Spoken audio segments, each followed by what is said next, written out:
আমরা এই যে কালকেই গেটটা সেচ দিয়েছিলাম, আপনারা ভিডিও দেখেছেন। বেশ মোটামুটি ভালো পরিমাণে মাছ পাওয়া গেছে।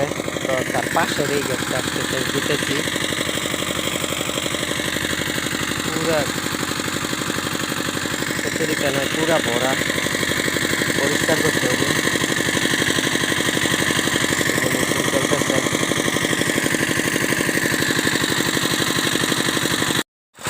এই যে আমাদের এখন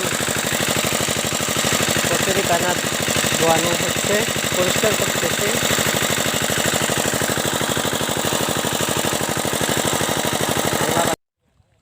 আমরা যে মোটামুটি বেশ ভালো পরিমাণে মাছ পেয়েছি, বেশ ভালো পরিমাণে বড় বড় সাইজের কই মাছ, শোল মাছ, 2টা শোল মাছ পাওয়া গেছে।